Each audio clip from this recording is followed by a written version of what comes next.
క్రీస్తునందున్న ప్రియులందరికీ ప్రేమతో వందనాలు తెలియజేస్తున్నాను. ఈరోజు దేవుడు మనకు చేస్తున్న వాగ్దానం ఏమిటనగా యెషయా గ్రంథము 7వ అధ్యాయము 14వ వచనం. కాబట్టి ప్రభువు తానే యొక్క సూచన మీకు చూపును, ఆలకించుడి.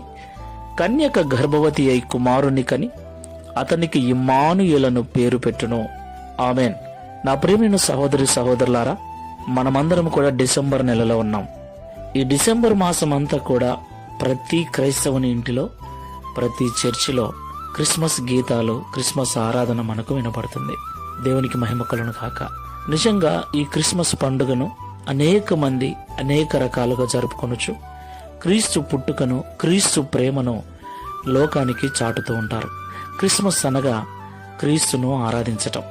అసలు క్రీస్తు ఎందుకు మన కొరకు పుట్టాడు?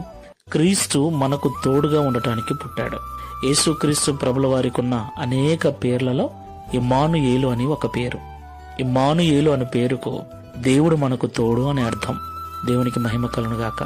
ఎక్కడో మనం అందుకోలేని ఉన్నత స్థలములలో నివసించేటువంటి దేవుడు మన కొరకు, మనతో కలిసి జీవించటానికి సామాన్యుడిగా, రిక్తునిగా తన మహిమను విడిచి, తన దైవత్వాన్ని విడిచి ఆయన మానవునిగా ఈ లోకంలో జన్మించాడు. అదే క్రిస్మస్ పండుగ. ఆయన నిత్యము మనతోనే ఉంటూ మన జీవితాలలో మనం ఎదుర్కొనే ప్రతి కష్టములో, నష్టములో మనకు తోడుగా ఉంటూ మనలను విడిపించి, ఆదరించి బలపరచడానికి ఆయన మనకెప్పుడు తోడుగా ఉంటాడు. ఈ క్రిస్మస్ పండుగ రోజు మాత్రమే కాదు, క్రీస్తును కలిగి ఉన్న ప్రతి విశ్వాసి జీవితంలో, ప్రతి విశ్వాసి యొక్క కుటుంబంలో ప్రతి దినము క్రిస్మస్ పండుగే.